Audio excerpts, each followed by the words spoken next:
Good morning students. आज हम कक्षा 7 की पाठ्य पुस्तक वसंत भाग 2 से पाठ 5 मिठाई वाला का 5वां हिस्सा पढ़ेंगे। इससे पहले के वीडियो में हमने देखा था कि मुरली वाला नगर भर में मुरलियाँ बेचता है। उसके 8 महीने बाद किसी मिठाई वाले का स्वर सुनाई देता है।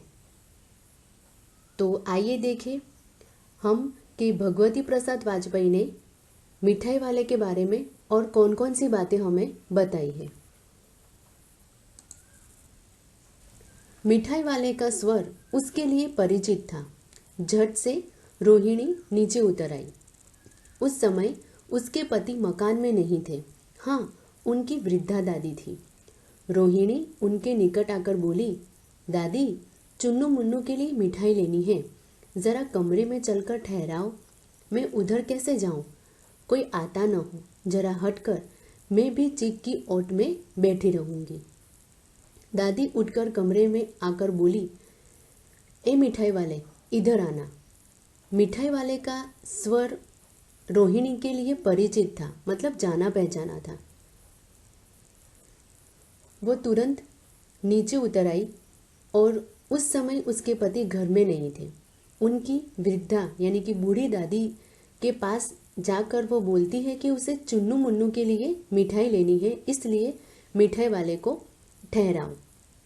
दादी उठकर मिठाई वाले को आवाज देती है।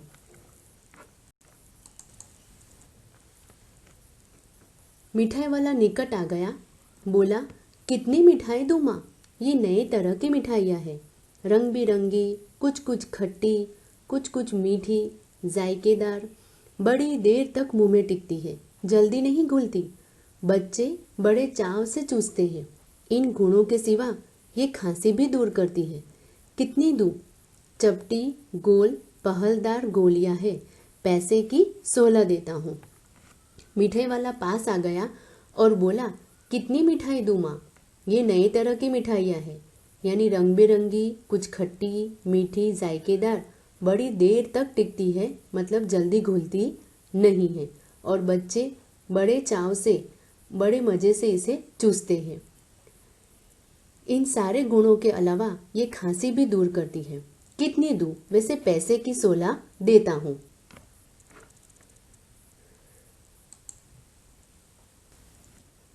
दादी बोली, 16 तो बहुत कम होती है, भला 25 तो देते। मिठाई वाला, नहीं दादी, अधिक नहीं दे सकता, इतना भी देता हूँ। यह अब मैं तुम्हें क्या, खैर मैं अधिक न दे सकूंगा। रोहिणी दादी के पास ही थी। बोली, दादी फिर भी काफी सस्ता दे रहा है, 4 पैसे की ले लो, यह पैसे रहे।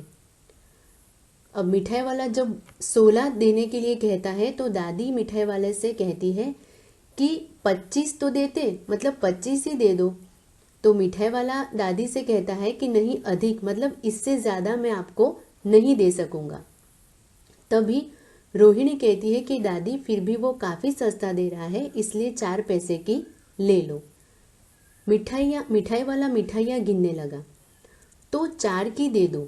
अच्छा, 25 नहीं सही, 20 ही तो दो। अरे हाँ, मैं बूढ़ी हुई, मोल भाव अब मुझे ज़्यादा करना आता भी नहीं। तभी मिठाई वाला मिठाइयाँ गिनने लगता है। तो दादी कहती है कि 25 नहीं सही, लेकिन 20 तो दे दो। और वो कहती है कि अब मैं बूढ़ी हो चुकी हूँ, तो मोल भाव करना मुझे ज़्यादा आता नहीं है, और मोल भाव करना मैं ज़्यादा मैं नहीं कर सकती हूँ।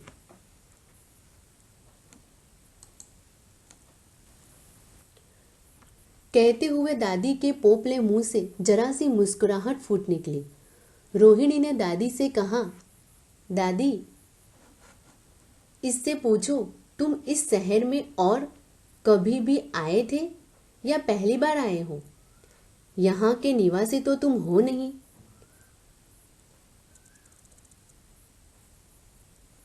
दादी मुस्कुराने लगे और उसके बाद रोहिणी दादी से कहती है कि दादी, उस मिठाई वाले से जरा इतना तो पूछो कि इस शहर में और कभी भी आए थे, मतलब इस शहर में वो पहले कभी भी आए थे या पहली बार आए हो? यहाँ के निवासी तो तुम लगते हो नहीं। दादी ने इस कथन को दोहराने की चेष्टा की ही थी कि मिठाई वाले ने उत्तर दिया, पहली बार नहीं और भी कई बार आ चुका हूँ। मतलब दादी इस कथन को दोहराने की चेष्टा ही की थी कि मिठाई वाले ने उत्तर दे दिया, उसका जवाब दे दिया कि नहीं, पहली बार नहीं और भी कई बार वो आ चुका है। रोहिणी चिक की आड़ी से बोली, पहले यही मिठाई बेचते हुए आए थे या और कोई चीज लेकर? रोहिणी चिक की आड़ी से बोली, मतलब पर्दे की के पीछे से ही बोली कि पहले यही मिठाई बेचते हुए आए थे या कोई और चीज भी लेकर आए थे? मिठाई वाला हर्ष, संशय और विस्मय आदि भावों में डूबकर बोला, इससे पहले मुरली लेकर आया था और उससे भी पहले खिलौने लेकर।